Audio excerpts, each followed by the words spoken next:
はい、今日のダイジェストね。今日はね、障害者のトイレ事情に焦点を当てるわいよ。木工人は自作の立位補助具を作って、排泄の自立支援を確立しているのよね。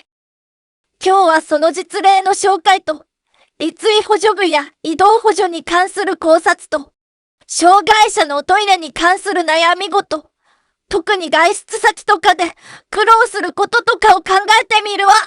この動画を見れば、介護者の負担軽減だけでなく、当事者の尊厳を守るヒントになりますよ。最後まで見てくれないと、チックンしますよ。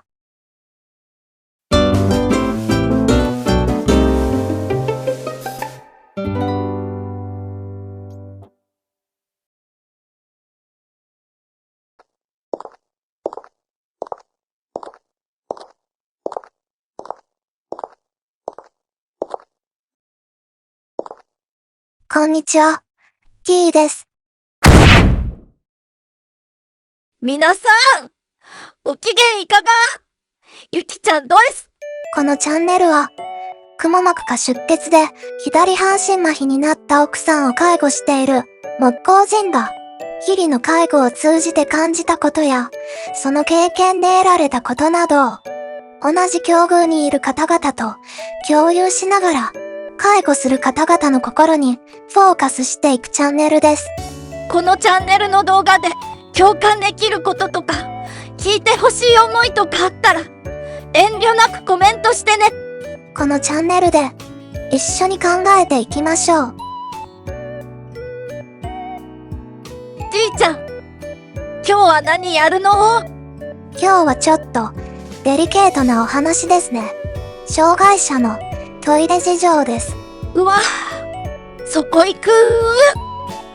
本当にデリケートな話だけど、大丈夫？障害を負うと避けて通れないことですし、人間の尊厳にも関わるお話なので、むしろ一番取り上げなければならないお話でしょう。確かにね。野生の世界でも外的に無防備になる瞬間だし、本能的に最も警戒する行為だしね。人間にも安全な場所で誰にも見られずに済ませたいという欲求が根源的に存在します。けどさ、やっぱり障害を負うと一人で用を足すのは難しいんじゃないの？特に下半身の踏ん張りが効かないと自分で立っていられないし、排泄障害とかもあるって聞くし。確かに麻痺による体の不安定さや車椅子から便座の移動、排泄タイミングの予測不能といったこれらの壁が存在します。ですが、あまり知られていませんが、立位補助具の有効活用や車椅子とトイレの配置、便座の移動を助ける補助椅子の設置など、設置物と動線の確保、そして訓練次第では排泄行為の自立が可能な場合もあるんです。立位補助具って何？あまり広く知られていませんが、介助の負担を減らして自力で立つことを補助するものです。中には結構優れものもあるんですよ。今回はそれらをご紹介しながら、障害者のトイレ事情を考察していきましょう。まずは、木工人の場合、どうやって排泄の自立支援をしているかを見ていきましょう。木工人は立位補助具を自作していますね。上半身を支える部分に座布団を晒しで巻いてクッション代わりにしています。やっぱりね、介護ベッドに備え付けの手すりだけじゃ役不足だもんね。でもさ、こういう補助具ってありそうだけどね。何も自作までしなくてもって思うんだけど。木工人の奥さんが障害を負った当時はなかったというか、この当時は木工人も日々起こることの目まぐるしさで、隅々まで気が回らなかったというか、ケアマネさんから渡されたカタログだけで判断していましたし、そのカタログの中にあるものも、どれもこれも介助前提のものばかりで、自立支援を促すような支援型のものは一切なかったんですよ。木工人は奥さんと二人暮らしで、介護等級も3ですから、何としても自立支援型で用を出せるようにする必要がありました。そりゃそうよね。介護等級さんの限度額じゃ、毎日フルでヘルパーさんつけられないしね。木工人が仕事の時に、どうすんだってことになるわよね。そもそもの話として、よその人に排泄の介助をしてもらうなんて、相当抵抗がありますからね。それで、木工人なりに考えて、中腰の状態を維持できて、右手が自由に使えるようにすれば、ズボンとパンツの脱ぎ履きができるんじゃないかと考えたわけです。それがこれなのね。介護ベッドの手すりに、鳥居型に組んだ柵を挟み込んで組み付けてあります。介護ベッドの手すりから柵の端部までは85センチ、柵の上端はかさぎになっていて、かさぎの長さは60センチです。かさぎの上端までの高さは83センチ、これに座布団を巻きつけるので、最終的な高さは88センチ程度です。念のため、かさぎの高さに関しては個人差があります。もしも同じものを作るのであれば、実際の使用感を確かめながら寸法を決めてください。それからね、これは突き放すような言い方で申し訳ないけど、自作するなら自己責任としか言えないのよ。介護用具が壊れるっていうのは事故につながるからね。頑丈に作る自信がなかったらプロに頼んでね。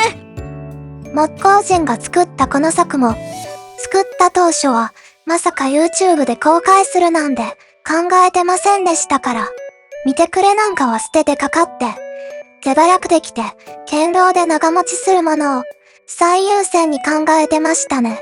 作って以来、一度も壊れることなく使い続けています。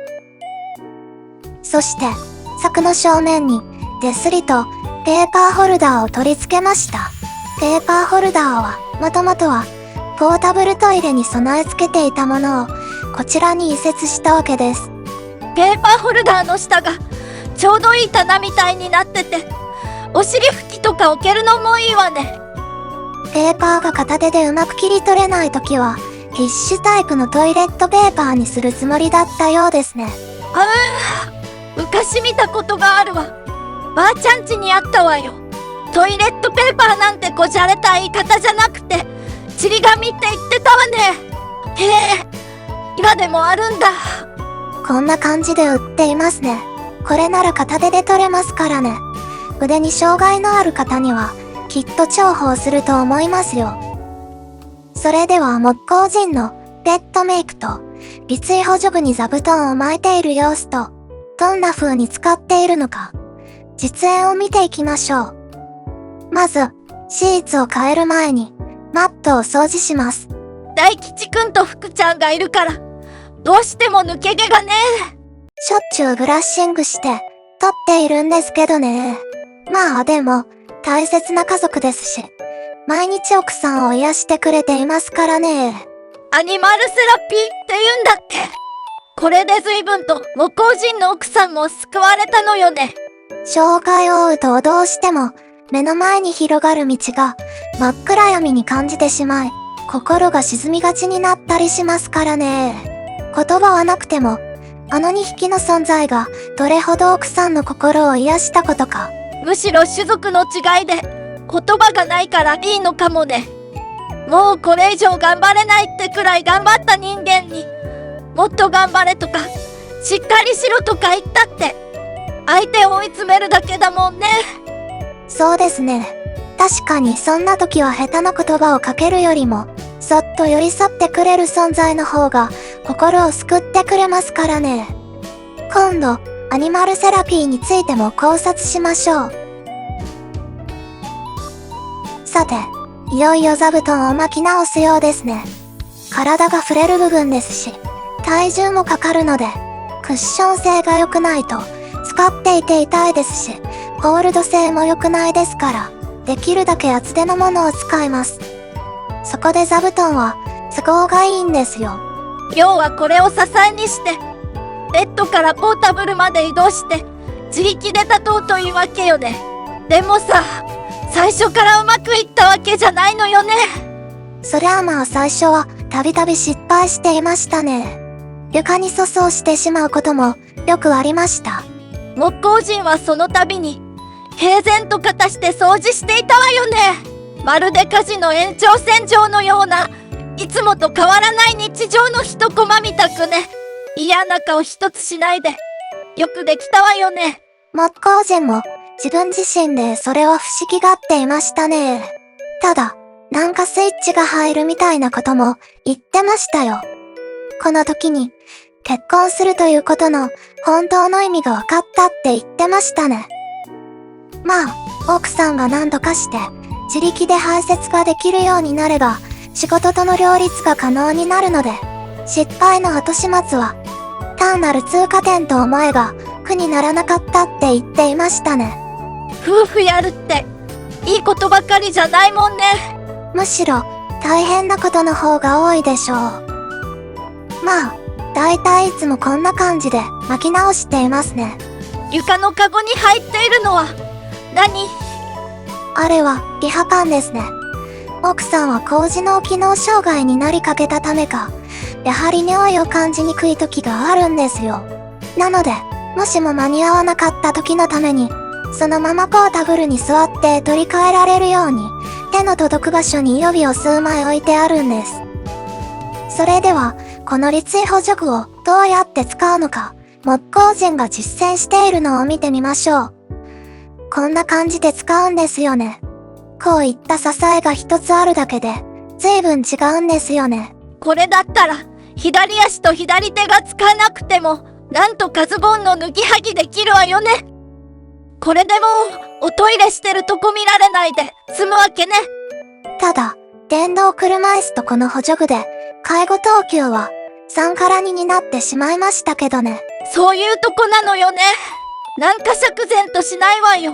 だってさ、体の機能回復なんてしてないじゃんよ。残存している身体機能を最大限に使っているに過ぎないんだからさ。福祉の考え方が介助ありきの物差しで測ってますからね。木工人のように介護を自立支援型で考えませんから。ベクトルが真逆なんですよ。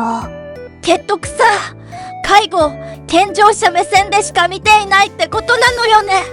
おトイレしている時なんて誰からも見られたくないもの。残存した身体機能だけでも自分でできるように環境を整えて尊厳を取り戻させることが大切だし、優しさってもんじゃないのかな。それこそがこのチャンネルの最大のテーマですからね。さて、木工人の自作立位補助具はいかがだったでしょうか？トイレ介護の参考になったでしょうか？おトイレを自立してできるということは、介護者の負担を減らすだけでなく、障害者自身の尊厳を取り戻すこともできます。体力的な問題とか、排泄障害の問題とか、家の間取りの問題とか、数々の壁、障壁はありますが、諦めないでほしいのです。ですが、体の機能回復を頑張って目指せとか、体力をつけて補えなんて言いません。もっと現実的で実現性のある方法を周りの環境を整えることで探ってみませんか？あとは勇気を。今回はもう一つご紹介したいものがあります。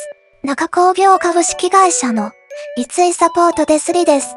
トイレへの移動やトイレの自立への救世主になるかもしれません。最近はこんなのが出てきているのね。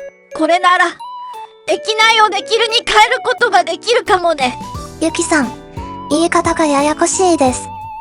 世に出ている多くの手すりは4ネジのごとく、まさに手すりで掴むことで機能しますが、中工業さんの立位サポート手すりは体を預けて立つことを補助してくれています。なるほどね。この手すりは壁からアーム状に伸びているのね。手すり本体も U 字型っていうのかしらね。手すりを掴んで体を引き起こせるし、そのまま体を預けることもできるわね。肩、脇腹、腰がホールドされているし、お腹も支えているから状態が安定するのね。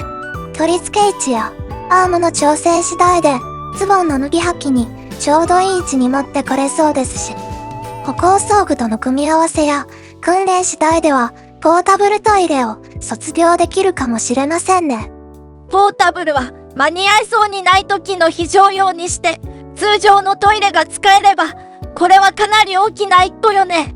通常の L 型手すりでは、車椅子からの体の方向転換や姿勢の維持が介助なしではできませんが、これなら上半身をしっかりとホールドできそうですし、歩行装具との組み合わせで難度かなりそうですよね。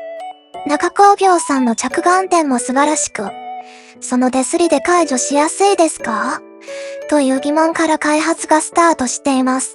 多目的トイレとかもそうなんだけど、L 型手すりとか可動式の手すりとか、いろいろとついていても、実際は距離感や位置がいまいちな感じで、しっくりといかないというか、車椅子とかも、一度手すりに捕まらせてから移動したりしないと、うまく便座に移れなかったりするのよね。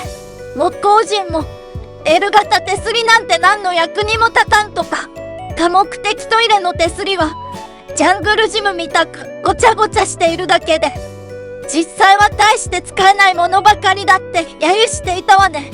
この手すりの正式名称は、ベストハンド RS1 と言うんですが、トイレ動作全体をサポートする補助具をコンセプトに開発されたもので、看護学研究者である国沢直子教授と医療生協埼玉地域社会と健康研究所と中工業株式会社が共同で研究チームを発足しました。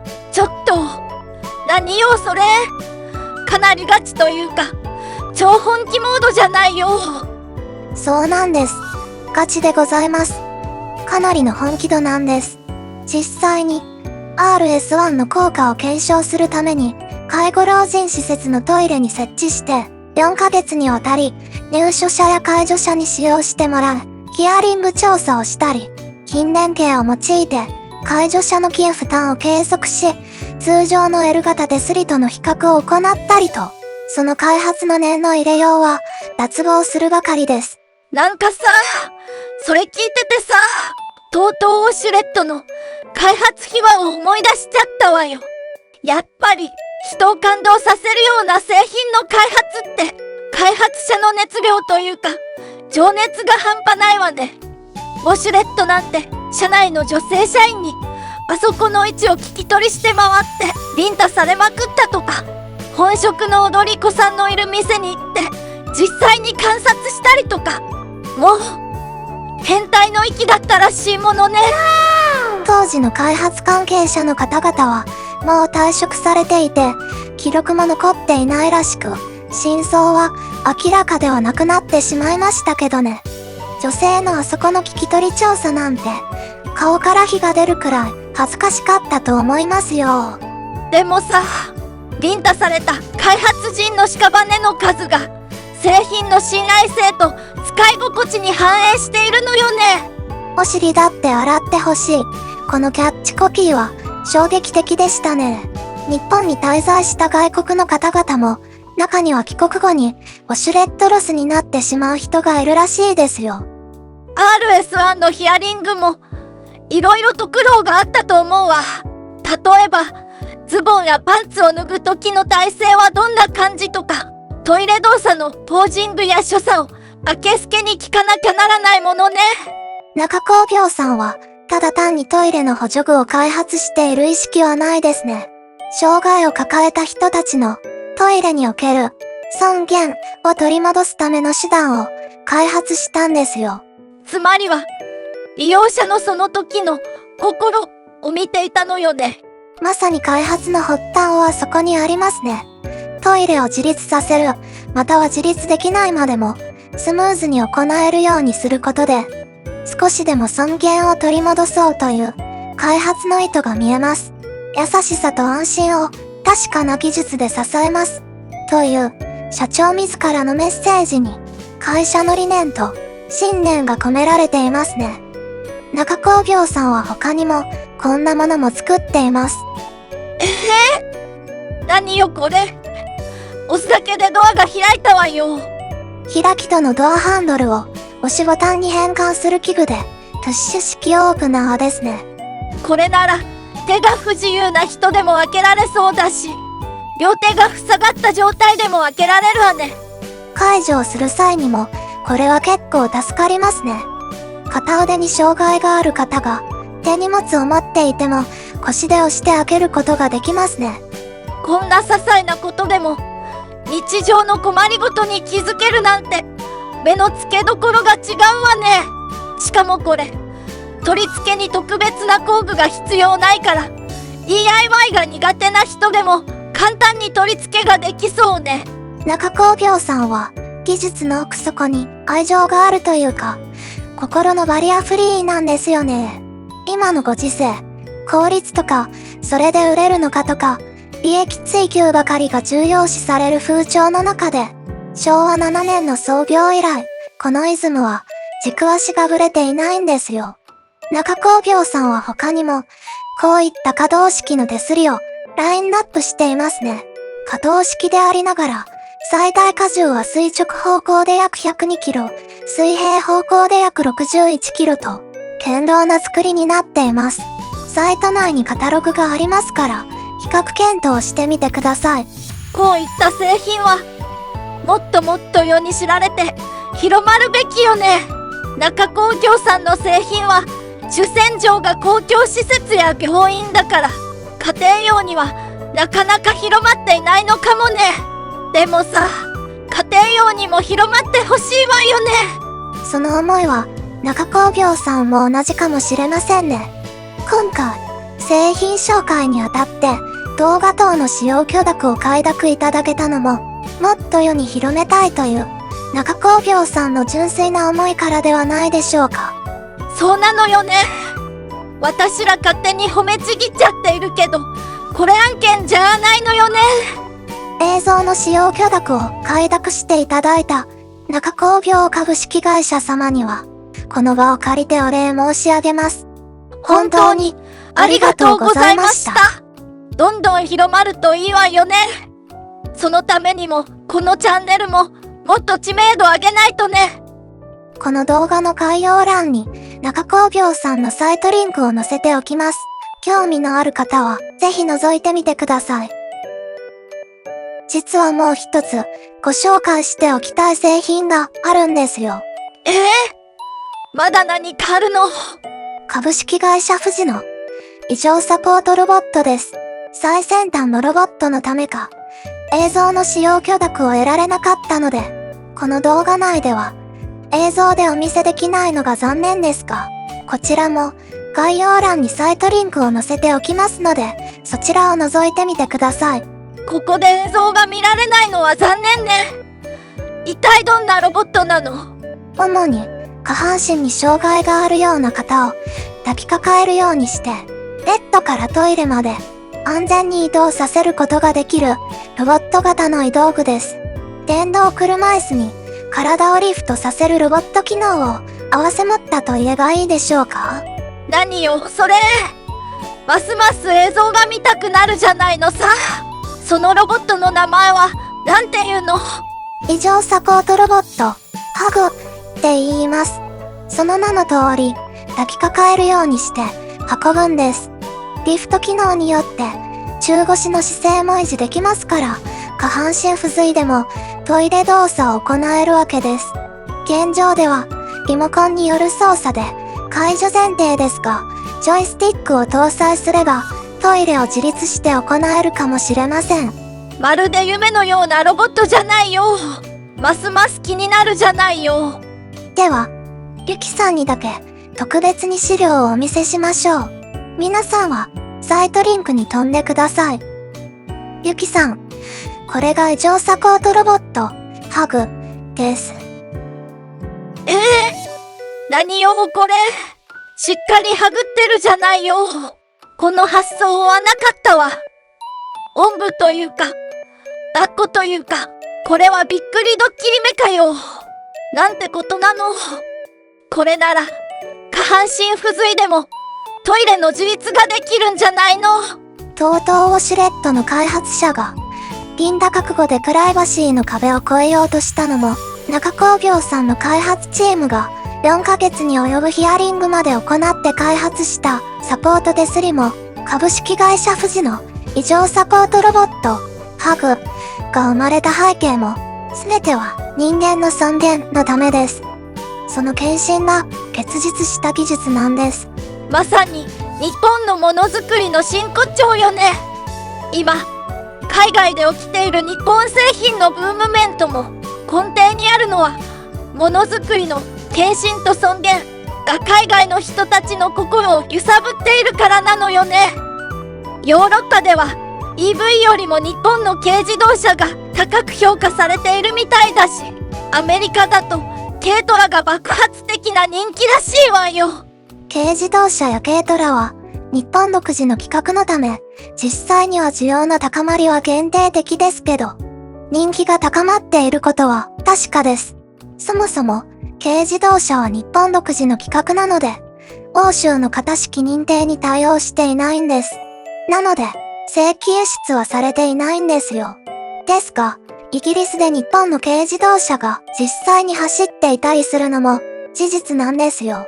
それは、日本の軽自動車に魅了された人が数々の購入障壁を乗り越えて合法的に手に入れたり、並行輸入ブローカーが中古車を輸入して制度の壁を乗り越えてナンバーを取得したりするケースがありますね。アメリカでは軽トラの人気が高まっています。アメリカ独自の25年ルールを使って登録から25年を経過した中古の軽トラを輸入するケースが増えていますね。これらは最小限の規格の中で最大限の積載性と居住性を確保する技術。狭い場所での使い勝手と経済性、信頼性という利用者の日常的な困難への深い配慮といったようなこうした日本人ならではの開発思想が欧米の人たちに気づかれたんでしょうね。まだまだあるわよね。日本の文具とかガンプラとかカプセルホテルなんかも日本を訪れた外国人に衝撃を与えているらしいわね。実は私たちが日常的に使っている文具の多くは日本で発明されたものが多かったりするんですよ。日本の文具は手頃な価格なのに堅牢な作りとかゆいところに手が届く使い心地、世界初となる革新的なアイデアなど欧米の方々を驚愕させるものが多いんですよ。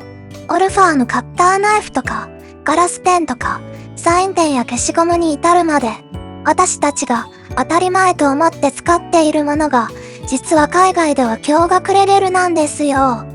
ガンプラに至っては海外での人気沸騰はもはや説明がいらないほどですが、あのジョージ・ルーカスにして日本のプラモは狂っている。これはプラモデルではない工芸品だと言わしめましたからね。そうやって考えていくと、中工業さんのサポート手すりも株式会社富士の異常サポートロボットハグも今後日本だけじゃなく海外でも注目される可能性は大きいわよね。少子高齢化や障害者の介護問題は何も日本だけの課題ではありません。福祉大国と呼ばれる福祉の先進国デンマークやスウェーデンでも理念が高度なゆえに看護師の業務負担は依然重く、質の高いケアの持続性が課題となっています。イギリスでもソーシャルケアは財源不足となっていて、サービス維持が困難な状況になっています。ドイツは公的介護保険制度を持つ国ですが、高齢化に伴う負担増が問題となっています。意外にもスイスは国民皆保険制度を持つ一方で、制度の構造上自己負担が大きいです。アメリカは超高額なコストと公的保険の適用範囲の狭さがあり、アメリカの中流家庭にとっては介護が資産を食い潰す最大の要因になっています。アメリカでは近年の異常なまでの物価高も生活を圧迫していますね。中国は世界最速クラスの高齢化スピードと、かつての一人っ子政策が裏目に出ているようです。韓国も日本と似たような状況ですね。こうしたことからも、技術とテクノロジーで自立支援型を目指すフェーズに移行せざるを得ない状況というのは、どの国にも当てはまりますね。やっぱり技術とテクノロジーが、これからの介護のキーワードかもね。けどさ、これらの製品は、やっぱり高額よね。中工業さんの立位サポート手すり、レストハンド RS1 が26万5650円で、建物に設置する性質上、リース品にはならないでしょう。だとすると、購入するしかないわよね。株式会社富士の異常サポートロボット、ハグが在宅介護用の一番リーズナブルなモデルでも、非課税ながら98万円だものね。リース会社が導入するにしても高額だし、個人で買うにも結構大変なんじゃないかしら。海外の保険制度や介護制度では、いろいろと行政が動かないとならない場合があると思います。しかしながら、日本の場合は、高額だからといって諦めるのは、気が早いですよ。こういった場合、障害者総合支援法に基づく支援があります。あ、それ、障害者手帳の動画でも出てきたわよね。その制度の中に、例えば、日常生活用具の給付制度があります。この給付額は、主に世帯の所得と自治体が定める基準額によって決まります。ほとんどの自治体では、日常生活用具の給付には、品目ごとに基準額が設定されています。なので、各自治体によっても給付額は変わりますが、一般的な目安と計算の基本構造で説明すると、異常サポートロボットの場合、この基準額は製品価格98万円よりも低く設定されていることが多いです。そりゃそうよね。いくらなんでも高額だもの。給付は基準額と実際の購入価格のいずれか低い方がベースとなり、その金額の1割、10% が自己負担となります。それから、設定された基準額を超えた分についても自己負担です。製品価格から基準額を差し引いた残りですね。例として、基準額が70万円だったと仮定して考えてみましょう。製品価格が98万円。基準額が70万円と仮定して、公費負担額は基準額1杯の9割で63万円。利用者負担額は35万円になります。この例では、購入価格98万円に対し、約 64%、63万円が支援されることになります。そして、所得が低い世帯の場合、基準額内の自己負担分は実質0円になる可能性が高いです。そして、高度な福祉用具が医師の指示により、治療、療養に必要なものと判断された場合、確定申告で医療費控除の対象となる場合があります。一部の自治体や金融機関で、福祉機器の購入や住宅改修のための定理の融資制度を設けている場合もあるので、それらを活用するのも良いでしょう。それで随分と購入障壁は低くなるはずです。それだけ支援してもらえて、低金利で貸し付けを受けられれば、低所得でもなんとかなりそうね。レストハンド RS1 に関しては、介護保険の住宅改修費の支給が使えます。これは、身体機能や脳機能などが低下して、介護が必要な状態になった人が、安全に生活しやすい環境を整えるための住宅改修をする場合、工事費用の一部を介護保険から支給してもらえる制度です。スロープの設置やバリアフリーの工事、手すりの設置などですね。原則20万円までで、自己負担は1割から3割。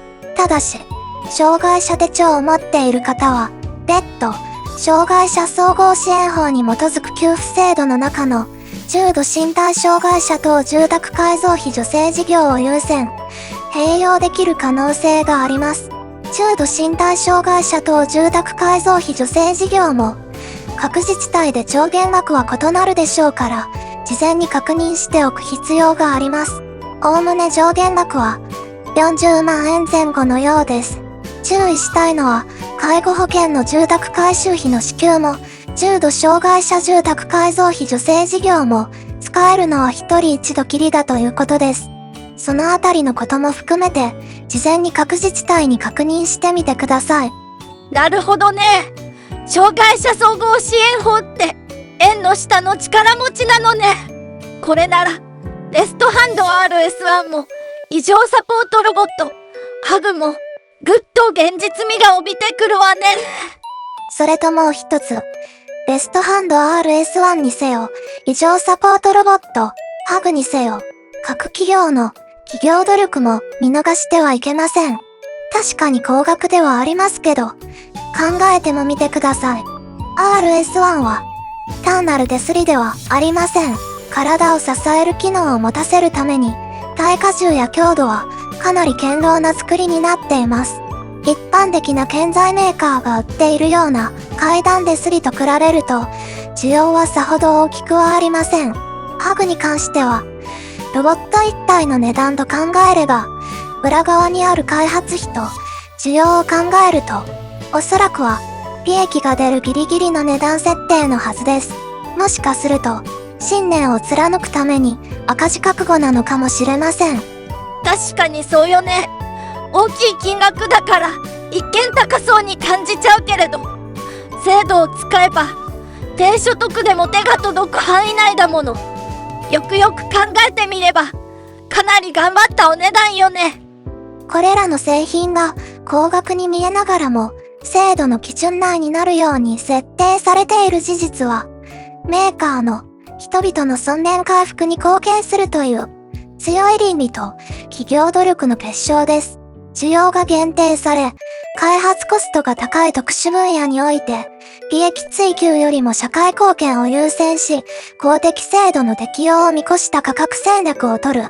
これこそが、日本のものづくりの献身的な真骨頂であり、技術と市場の両面から利用者の尊厳を守り抜くという、確固たるイズムの証明です。なんだか胸熱だわ。自動車のようにたくさん売れるわけじゃないのに、人々の生きる希望を手の届くところに置きたいという開発者の優しさと魂が込められているわ。これなら障害者のおトイレ自立も夢じゃないわね。けどね、もしもこれで自立できたとしても介護者が放っておいていいってわけじゃないわよ。転倒のリスクは常にあるし、予期しないことも起きるからね。何かあったらすぐさま助けられるような体制は作っておいてね。木工人は奥さんに携帯を首からぶら下げさせてますよね。環境を整えて残存する身体機能を最大限に活かす。そして見守るというのが自立支援型の本質ですからね。レストハンド RS1 はあと一歩のところで自立できないでいる人の心強い杖になります。異常サポートロボットハグは下半身不随の人をトイレ自立へと導く希望の光となるでしょう。ネーミングもナイスよね。ハグなんて癒されるのかしら。ゆきさん、最近の男日照りで愛情が足りてませんね。どれくらい日照りが続いてるんですか？そうね。かれこれ140年くらいかしらね。ゆきさん、あなた一体何歳なんですか？何言ってんのよ。私は雪女よ。年なんて概念はないわよ。そうでしたね。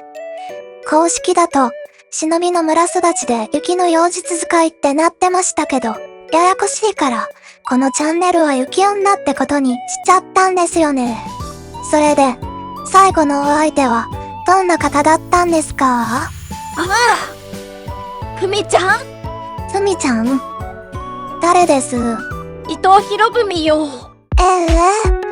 ゆきさん、もしかして、パソコンですか？親父専門とか。ほっといてちょうだい。ああ、でも、あれは雪女最大のお点だったわよ。こんな癖の悪さは、現代でも有名ですよね。あんなエロじじいも珍しいわ。とにかく手当たり次第だし、毎晩ランチキ騒ぎだったしで、しまいには明治天皇に大目玉食らってたもの。伊藤、いい加減にしなさい。っていうあれですね。現代でも有名ですよ。現代なら国会が紛糾して内閣が総辞職に追い込まれる話ですけどね。でもさ、最後はハルピンで暗殺されちゃったけどね。だけど命狙われるのは政治家の宿命だし、最後までやりたいようにやれたんだから、ある意味尊厳に満ちた生き方だったかもしれないわね。どこがですか？長州藩のイギリス留学で公金使って色町に入り浸って問題視されたり、武家の娘を捨てて芸者と所帯を持ったり、鹿鳴館の仮想舞踏会で家族の娘に手を出したり、日清戦争の陣頭指揮を取っていた時も芸者遊びをやめなかったり、天皇の御前にまで芸者同伴で行ったり、奥さんのいる屋敷内で芸者と代わる代わることに及んでいたり。それ、最後は川の字で寝てたのよね。もうびっくりよ。その他にも鹿鳴館の裏庭でことに及んだとか、吉原の帰りに見送りに出た芸者をさらって馬車に連れ込んで一晩中相手をさせたとか。ちなみにこれが日本で最初のカーセックスらしいわよ。まったくハレンチが服着て歩いているような人ですよね。尊厳もへったくれもないですよ。それでも伊藤博文のお相手をした女性たちからは慕われていて、恨みを買うことなんてなかったんですよね。毎月お弁当代と称して200円、今のお金で約200万円を渡してちゃんと愛人契約を交わしていたり、後々出世していたりと、伊藤博文と付き合った女性はそれなりに幸せだったようなんですよね。ふみちゃんの愛人の一人の千穂ちゃんも言ってたけど、つまらぬ男と結婚するより一流の男の妾になりなさいっていうくらい、一流の男は女にとってステータスの時代だったしね。ふみちゃんも見境のないとこ除けば女性に対するケアは丁寧だったしね。それにしてもですよ。伊藤、少しはおとなしくしてはどうか。隠れてこそこそ女遊びをしている者もいるようですか。私は堂々と女遊びをしているだけです。伊藤、いい加減にしなさい。明治天皇に口答えまでして呆れますよ。だって金銀の暴走機関車だもの。手に負えないわよ。田形神社の法年祭りは本当はふみちゃんを祀った方がいいのかもって思っちゃうくらいよ。そういえばさ、ふみちゃんとは真反対に女性の扱い方を間違えて失脚したのもいたわよね。ほら、多目的トイレでさ、不倫なんてね、なんて言ったかな。ストープ。あ、ダメよー。ダメ。なんてとこほじくるんですか。ゆきさん、大和なでしこがはしたないですよ。そうね。今のは下世話だったわね。ごめんあそばせ。でも、ちょうど多目的トイレについても考察しようとしたところですから、外出先でのおトイレ事情について少し触れておきたいと思います。確かに多目的トイレはまだまだ数が少ない上に、利用者が集中しやすく、特に必要な人が使いたい時に使えないという状況がありますね。特に一部の利用者が本来の目的以外で長時間占有することで、使うべき人が扱えなくなってしまう問題が深刻だったりします。だからやっぱりさっきの不倫。そうでなくて、だからそんなとこほじくるのはお下品だって言っているじゃないですか。ここでお話しするのは、化粧室代わりに使って長時間占有したり、健常者で必要がない人が入ってしまったりという問題ですよ。これは、施設内の障害者専用駐車枠に、健常者の車が入ってしまうことに似てますね。施設内で思い出したけど、多目的トイレって国土交通省の管轄なのよね。あくまでも公共施設ですからね。なので国土交通省の管轄になります。でもさ、施設の性質は福祉じゃない？厚生労働省と連携はしないのかな？政府は従来の縦割り行政を是正しようとしていますが、長年の習慣が根深いですからね。多少の連携はあるでしょうけれど、積極的に動いているかはわかりませんね。まあそうよね。多目的トイレってネーミングがいかにも国土交通省だもの。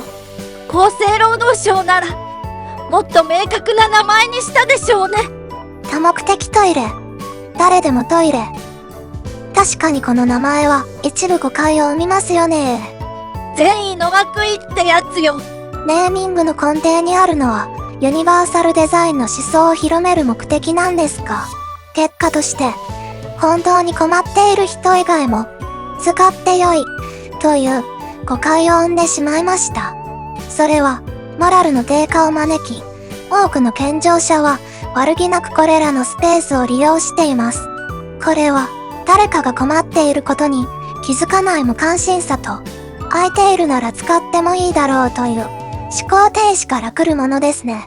ネーミング一つで悪気がないって状況を作り出しているのよね。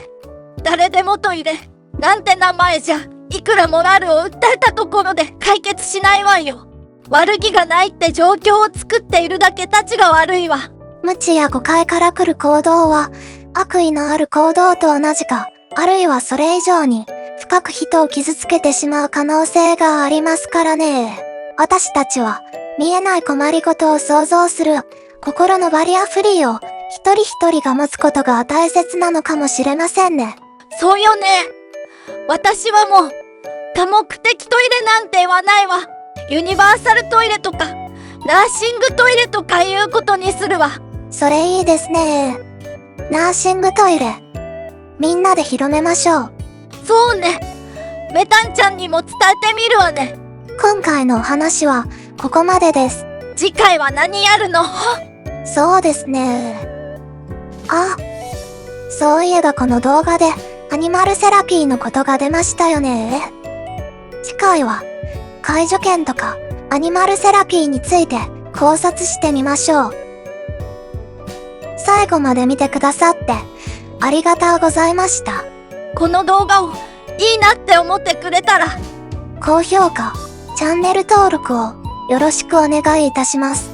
全国の介護をしながら家事に追われる奥さん、ご意見、ご感想などご遠慮なくコメントをお寄せください。遠慮なくコメントしてね。一緒に考えよう。大丈夫。